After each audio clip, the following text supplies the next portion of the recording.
because I've made it so much further than anyone ever thought I'd make it in my life. I'm making this in hopes that it can inspire you to know that no matter how hard things are, that you can always push forward to be whoever and whatever you want to be. By the time this is over, you may not even believe it, but this is a 100% true story about my life. It's even tattooed on my body. So instead of a draw my life, I'm gonna do something that's never been done before. This is Tattoo My Life. I was born in Chicago Heights, Illinois, on the south side of Chicago at St. James Hospital. My dad found out that he had brain tumors when my mom was 4 months pregnant. When they opened his skull during surgery, they found out that there were way more brain tumors than they thought, and from then on it was pretty much just a survival game. He knew it was a death sentence. They both knew it was an unwinnable battle. My mom eventually got too stressed and tired of going to all the doctor's visits with my dad, and my dad started pushing her away, so my mom started dating other people. The next guy she dated eventually started beating her. I was like 3 years old and I remember seeing her get beat, and he was aggressive in a lot of other situations I'm not even gonna mention. One time he threw her down a flight of stairs and it broke her arm. She has this huge scar on the inside of her arm because of it. 6 months later, my mom started dating my stepdad. He pulled her away from the abusive relationship she was in. And a funny side note, when my mom and my stepdad got married, that first guy came to the wedding and my stepdad broke that guy's nose. He was the definition of a Chicago tough guy and always played the part of a mobster since his father was so heavily mob affiliated. And he had money, and since my mom didn't have that growing up, that actually helped cover her pain. They had a kid together very soon after they got together. My little brother was born when I was 4 years old. I forgot to mention the part about how I was really bad. I was always getting in trouble. My mom was diabetic. I would never listen to anything she said. I wouldn't listen to anyone. I used to smash my mom's insulin bottles on the ground. Can't really do that. I was kicked out of first grade for things like fighting other kids, refusing to listen to my teacher, and bringing my mom's insulin bottles and needles to school in my lunchbox, and some other stuff I'm not even gonna mention. I had already been seeing a psychologist since I was 4 years old to figure out why I was acting out so much. By the time I was 5, after I did more stuff like bring needles and insulin and stuff to school, the psychologist recommended that I be moved to in-house 24-hour surveillance at a behavior home hospital. I lived there for like 2 months and I saw psychologists almost every day. But when they let me out, I was still uncontrollable. And because they couldn't control me and I just caused more and more issues, my stepdad, being the very smooth-talking Chicago hustler he was, convinced my mom to give me up for adoption so they could live happily ever after, raise my little brother, and not have to worry about me being a little And that's not the messed up thing. The messed up thing is that they try to do it behind my entire family's back, so that when I was gone, no one in the family could legally ever get in contact with me again, and I'd be gone forever. This way, they would never have to concern themselves with me again and could live happily ever after. Because of the brain tumor, eventually my dad was unable to walk and was living life in a wheelchair. It also left him deaf, and he could only talk to us in sign language or on like little whiteboards. He could read lips, but I had to learn sign language when I was a child just to help communicate with him. These clouds on my arm represent my life with my dad. This is the wheelchair that he was in. See, it looks like a handicap sign. This is a hand that resembles sign language, and this split-looking cloud is like two halves of a brain resembling a brain tumor. He was only in his 20s, but because of his condition, he was living in a retirement home because that was the only place that could take care of him properly. Child Services went to the retirement home and asked my dad if he was aware my mom and my stepfather were trying to give me up for adoption. He had absolutely no idea, and he couldn't take care of me in his condition. He was slowly dying. So he tried to get everyone in my family to take me so I wouldn't be given away to like some home or some random family, but everyone said no. But as a dying wish, he asked his sister, my Aunt Susie, to take me. There was nowhere else I could even be, so she abruptly left where she was stationed at in the Army to drive all the way to Chicago to meet us in court to adopt me. I remember my mom knelt down in front of me crying and asked me if I wanted to go with Aunt Susie for the summer. She said we switch off every summer. I realized later that wasn't true. So my Aunt Susie took me, and we moved to Clarksville, Tennessee because she was stationed at Fort Campbell. The last time I saw my dad was there when my grandfather brought him down to visit me and my Aunt Susie. I only really have 2 memories of my dad, and this is one of them, and the other one's playing regular Nintendo with him when I was like 3 years old. All I remember is not listening to him and being overly hyper and annoying, as I can be sometimes, and if I knew at that time that was the last time I get to spend with them, I wouldn't have ruined that memory for myself like that. My dad passed away not long after that. Then me and my Aunt Susie moved to Fort Hood, Texas, where she was restationed, and we stayed in a town off base called Copper's Cove. I was in 2nd grade now. I was getting into fights with all the other students who picked on me. I was eventually the kid that everyone was supposed to beat up and chase, but I always fought off the kids somehow. Because I did that after being picked on, my 2nd grade teacher gave me her son's karate white belt and called me the bravest student she ever had. Then, apparently soon after, I attacked her and I really, really messed her leg up. Not gonna go into that. So that's about when my career started in the behavior classroom. In the behavior classes, the teachers were legally allowed to restrain you if you got out of line. So I got restrained a lot. I got put back into mainstream schooling around 5th grade, but 3 weeks in, I snuck into the principal's office, past the office staff, hid under the principal's desk while he was at lunch. 20 minutes later, he came back from lunch, went to sit down at his desk, and I popped out and scared the crap out of him. And so I was sent back to behavior classes. Also, every time my aunt would put me into a daycare center, if they pissed me off, I would just leave, go home, climb on the roof so they couldn't get me down, and they'd have to call her from base to come get me. Because I couldn't stay at the daycare center when I got kicked out, she got me a babysitter. A few weeks into having the babysitter, I cracked the babysitter's head open on a brick wall. And since my behavior issues just seemed to be getting worse, I had to start seeing more psychologists. He put me on a bunch of medications for depression, bipolar disorder, and ADHD. You can see the exact pill size and shape tattooed on my arm. Zoloft, Depakote, Ritalin, and there were others. These medications didn't even help me at all. Seriously, they made me worse. So my aunt had to do something drastic. So she sent me to homes for children with severe behavior issues. The first one was Metroplex, and the second was Cedar Crest. You weren't even allowed to see your family in there unless you earned 24-hour passes to see them. You saw a psychologist 3 days a week. You're in there, took your medication every day, and you were bunked in rooms with other kids, 4 to 6 kids in a room. The best part of the entire place was that you could play Super Nintendo. I know what you're thinking, but don't make fun of my Yoshi drawing. I got out of there after almost a year. My aunt met my uncle. He was an E8 in the Army, so he was really, really strict. They got married randomly one day and then came home and told me. Since my behavior seemed better, my mom wanted another chance to have me. And my aunt and uncle were probably let's get some free time away from this crazy kid, So my aunt let me go to my mom's house over summer break. What's really funny is I was on the plane to see my mom, and I sat next to a lady and we talked the entire flight. I told her about my life, and I didn't even realize any of it was any different than a normal kid's life, because I'm young. I think this stuff's normal. And she told me I could write a book about my life, and I never really understood why until, recently. So anyways, I got to my mom's house, and everything was great until the end of the summer came, when I tripped and fell down a flight of carpeted stairs. And when I hit the bottom of the stairs, my mom was standing there in complete awe, asking if I was all right. Then that sudden intense amount of attention that she gave me made me throw myself purposefully down the next flight of stairs just to scare her more and get more attention. Now these were carpeted stairs, all right, okay, but they're carpeted, it's okay. Look, but she was freaking out, and for more attention, I just started acting crazier and crazier. I don't know why I did this, but I'm gonna say it anyway. I grabbed a butcher knife and I chased my little brother around the house until he locked himself in a room. I started saying things like, "I'm going to get you, Billy." I don't know if I said it creepy like that. I'm just guessing. Looking back, this was completely insane, but I was a messed up kid.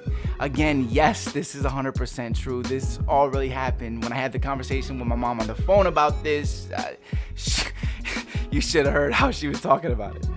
So guess what? They called the police on me. Tons of cop cars showed up.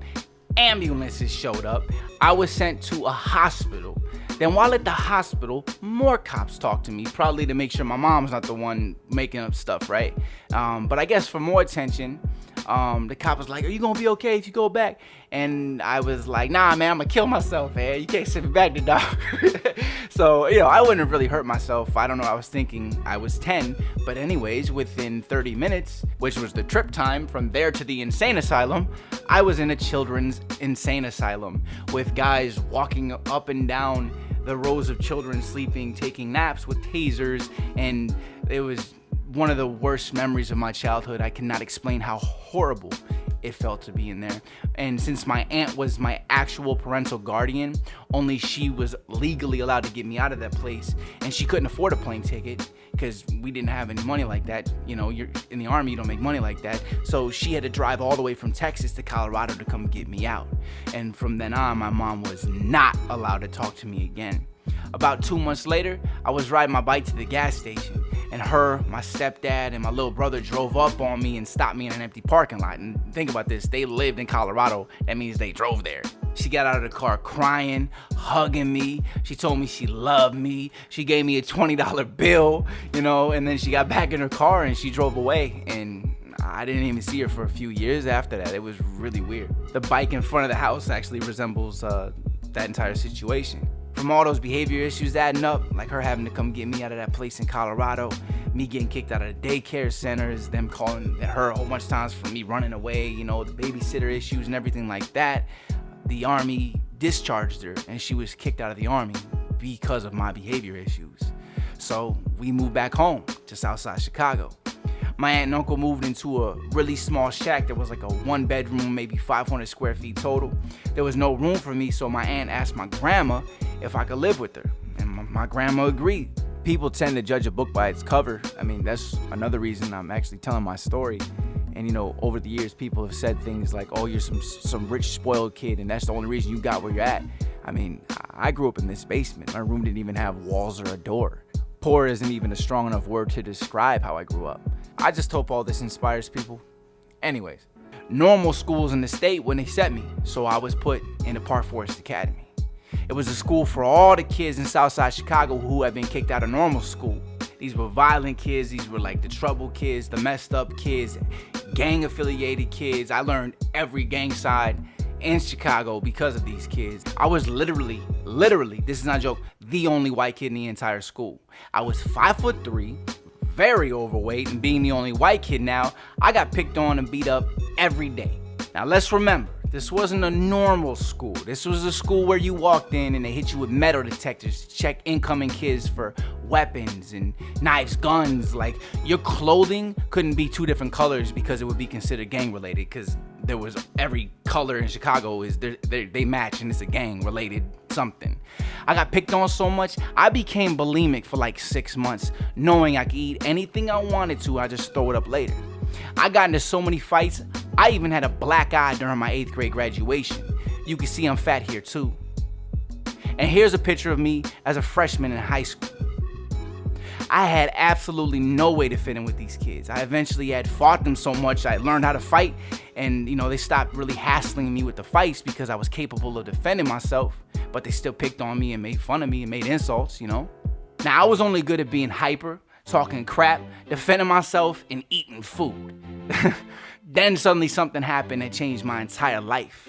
I saw 2 kids talking crap to one another, but there was something different this time. Usually kids will be fighting if they're talking crap to each other, right? See, but these kids were laughing, and so was everyone else, because they were battle rapping each other. They were getting away with talking crap by doing it like this, and everyone was having fun.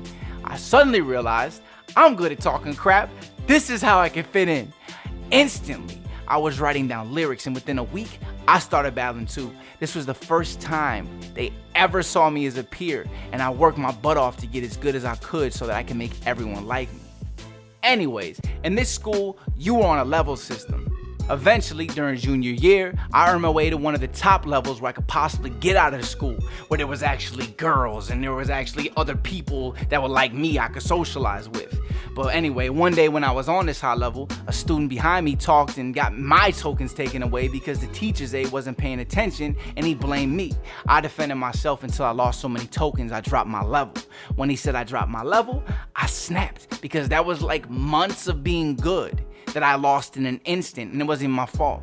He asked me if I was trying to get restrained. He stepped up, he stepped towards me, and I just started attacking him, and that's what happened in my Sleeping On Me music video. If you're a fan and you've seen that. I feel like time was wasted, all the time I spent being patient. Now I hate it, and they hating on me. He yelled for all the staff to come help him, and all the other 300-pound teachers' aides ran like rhinoceri, whatever they were. The building literally shook as they came to assist him, like they did any other time they restrained other students. And then they took me to the ground. They started twisting my legs, digging their elbows into my back, and physically manhandling me to calm me down. And this is how they handled the kids. I was restrained for over an hour. I could barely walk when I got up, and I was completely purple. 5 hours later, when we took pictures of me, this is how I looked. I was 16 years old in these pictures. Imagine how I looked as soon as I got done being restrained. They were legally allowed to restrain me, so for legal reasons, and so we didn't sue them and a whole bunch of other stuff and unsafe reasons, I was removed from that school, but no other school in the state of Illinois would accept me because of my behavior problems, so I was forced to move states to finish high school. I moved the only place I could to finish high school, and that was Pendleton, Indiana, where my uncle's parents had just died and he took over the house. It was like a small farmer-like community. The house I lived in was literally 5.5 miles from town on 6 acres, and it was across from cornfields and Mennonites, which are similar to Amish people. There were KKK stakes that looked like they had been used and burned before, and barns, and just a couple blocks from the house, okay? Now I had to go to school in a mainstream school of 1,100 partially racist white kids. I spent years trying to fit in with all the black kids in Southside Chicago. Now I was the only white kid that dressed and talked black in the widest possible environment I had ever seen in my life. As you can imagine, I had zero friends the entire time I was there. I got into fights with the biggest kids at the school, and I got put in a juvie and suspended often. All the kids used to hide my rap notebooks and laugh at me for being a rapper. But that was the only skill I had made myself good at the past 4 years, because that's the only way I could fit in. Anyways, I'll skip all the other crap. I graduated somehow. Then my uncle kicked me out because I wouldn't follow his rules. Then I was living in a homeless shelter in Anderson, Indiana, because it's the only place I could go. I hated the rules there. You had to be in by 7 p.m. every night. You had to attend mass daily because it was a Christian homeless shelter. I wasn't even religious at the time, and I was so thrown off of them, forcefully shoving religion down my throat. And during the day, if you didn't have a job, you worked inside the donation center for the shelter, accepting incoming donations and putting prices on them to be sold for the shelter later in this little shop they had. Living there, though, really made me appreciate the little things I did have. And all the conversations with the guys that lived there made me realize a lot more about my life. There's a lot of good people in those places. People just think they're bums, they're smart people. But anyways, the food there was actually really, really good. After 3 weeks from refusing to go to mass and other issues at the homeless shelter, I was kicked out of the homeless shelter and had nowhere to go. I had just enough money to stay in a Motel 6 for 2 nights. Then I was completely screwed. So I called my uncle. I told him I'd follow his rules. I got a job. I got fired from the job, and things just weren't working there. So I moved back to Southside Chicago and was living in flop houses with drug dealers and gangs. And that's when the crazy stuff really started happening. I can't wait to tell you the second half of the story. There is so much more to tell from this point on. For a fully in-depth look at the first half of my story, visit mycrazylifestory.com. I'll be releasing the second half of this story soon, so make sure you subscribe on here so I can let you know when the second part releases. I hope this inspired you in some way. Please share it with people you think will be inspired by it. I guess I'll talk to you next time. Till then, keep pushing forward towards your dreams and stay positive.